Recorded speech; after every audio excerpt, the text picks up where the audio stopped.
Bismillahirrahmanirrahim. Assalamualaikum warahmatullahi wabarakatuh. Yang terhormat, dosen pengampu mata kuliah Metode Penelitian, Profesor Dr. Hasnah Faiza ARMHum. Perkenalkan, nama saya Helda dari kelompok 9 dan kedua rekan saya, Fadilah Mafuzoh dan Rifa Zahira. Nah, pada pertemuan kali ini kita akan berfokus pada kemampuan menyusun usulan penelitian yang mencangkup 4 bagian utama. Yang pertama, pendahuluan, yang kedua, kajian teori, yang ketiga, metode penelitian, yang terakhir, daftar rujukan. Nah, pada bagian pendahuluan terdapat juga 4 hal di dalamnya. Yang pertama, latar belakang penelitian, yang kedua, identifikasi masalah, yang ketiga, tujuan, dan yang keempat adalah manfaat. Kita bahas satu persatu. Nah, yang pertama adalah latar belakang. Nah, latar belakang ini menjelaskan situasi permasalahan yang perlu diselesaikan. Nah, masalah seperti apa itu? Yaitu masalah yang jika dibiarkan akan menimbulkan dampak yang menyulitkan, mengganggu, menghambat, bahkan mengancam. Nah, tujuan latar belakang itu adalah memberi argumentasi bahwa masalah yang diangkat itu valid dan dibuktikan dengan data dan fakta. Nah, untuk itu dalam hal ini riset-riset terdahulu sangat dibutuhkan. Nah, ada tips-tips nih yang perlu diperhatikan dalam menyusun latar belakang. Yang pertama, mencari data dan fakta mengenai fenomena penelitian yang diangkat. Kedua, menggunakan prinsip penulisan piramida terbalik atau dari umum ke khusus. Yang ketiga, pada latar belakang itu harus menjawab pertanyaan mengapa penelitian itu dilakukan. Yang keempat, pada latar belakang tersebut harus menutupi celah pada penelitian sebelumnya. Nah, yang kedua adalah identifikasi masalah atau rumusan masalah. Masalah yang dirumuskan itu dalam bentuk pertanyaan. Harus jelas apa yang dicari, begitupun juga dengan ruang lingkupnya. Nah, rumusan masalah juga harus menarik dan relevan dengan ide yang dibahas.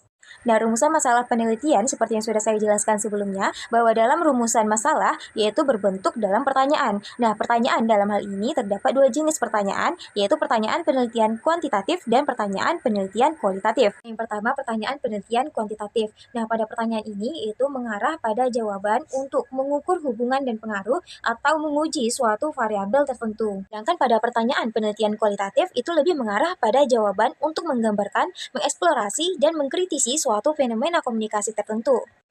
Nah, kita masuk kepada pembahasan tujuan penelitian.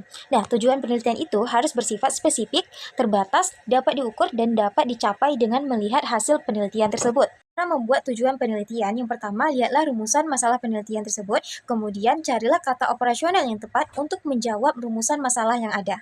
Nah, selanjutnya yaitu manfaat penelitian. Nah, secara teoritis, manfaat penelitian itu untuk mengembangkan ilmu pengetahuan, sedangkan secara praktis yaitu dapat membantu mengatasi, memecahkan, dan mencegah masalah yang ada pada objek yang diteliti.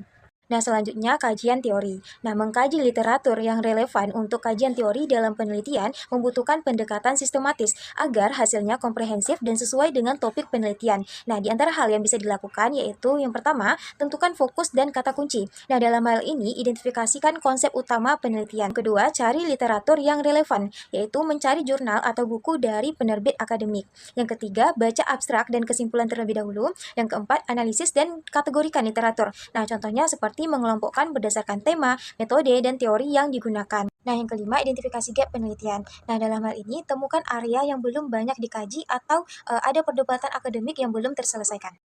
Dalam sebuah penelitian, itu ada sebuah desain penelitian. Dalam penelitian kuantitatif, itu biasanya menggunakan desain eksplanasi, yaitu di mana objek telaah penelitian eksplanasi itu untuk menguji hubungan antar variabel yang dihipotesiskan. Pada jenis penelitian ini, jelas ada hipotesis yang akan diuji kebenarannya.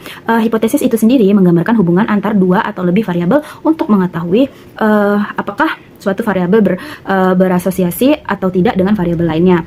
Desain eksplanasi ini dimaksudkan untuk menjelaskan suatu generasi sampel terhadap populasi atau menjelaskan hubungan, perbedaan, atau pengaruh dari suatu variabel terhadap variabel yang lainnya. Oleh karena itu, dalam format eksplanasi, peneliti menggunakan sampel dan hipotesis penelitian. Desain eksplanasi ini memiliki kredibilitas untuk menguji hubungan sebab akibat dari 2 atau lebih variabel dengan menggunakan analisis statistik. Pada metode penelitian itu digunakan atau dibutuhkan sebuah teknik pengumpulan data.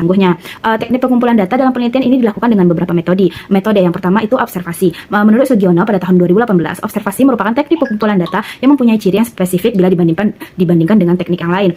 Yang kemudian itu ada wawancara. Wawancara itu merupakan, kemudian dalam metode penelitian itu ada analisis data kuali atau kuan. Nah, metode analisis data itu menurut Sugiono pada tahun 2018 adalah proses mencari dan menyusun secara sistematis data yang diperoleh dari hasil wawancara, catatan lapangan dan dokumentasi dengan cara mengorganisasikan data ke dalam kategori, menjabarkan ke dalam unit-unit, melakukan sintesa dan menyusun ke dalam pola, dan memilih mana yang penting dan yang akan dipelajari dan membuat kesimpulan sehingga mudah dipahami oleh diri sendiri maupun orang lain. Pertama itu pengumpulan data. Langkah ini mengonvensi antara wawancara, suara, menjadi sebuah teks atau transkrip, men-scanning materi, mengetik data lapangan atau memilah-milah dan menyusun data tersebut ke dalam jenis-jenis yang berbeda tergantung pada sumber informasi. Yang kedua ada reduksi data, yang merupakan suatu bentuk analisis yang menggolongkan, mengarahkan dan membuang yang tak perlu dan mengorganisasikan data-data yang telah direduksi, memberikan gambar yang lebih tajam tentang hasil pengamatan menjadi tema. Kemudian yang ketiga ada penyajian data, yang merupakan analisis dalam bentuk matrik, network, chart atau grafis. Pada penelitian kualitatif, penyajian data dilakukan dalam bentuk uraian singkat, tabel, bagan, dan hubungan antar kategori. Kemudian yang terakhir itu ada penarikan kesimpulan, yaitu merupakan penarikan kesimpulan dan verifikasi. Kesimpulan awal yang dikemukakan masih bersifat sementara dan akan berubah apabila tidak ditemukan bukti-bukti kuat yang mendukung tahap pengumpulan berikutnya.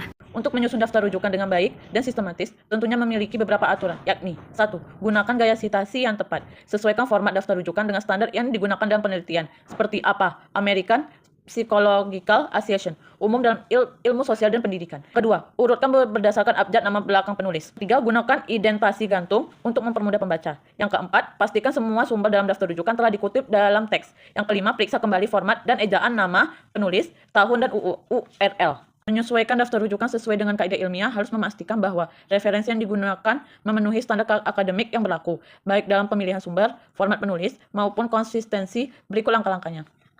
A. Pemilih sumber yang kredibel dan relevan. Pastikan semua sumber yang dimasukkan dalam daftar rujukan berasal dari literatur akademik yang valid.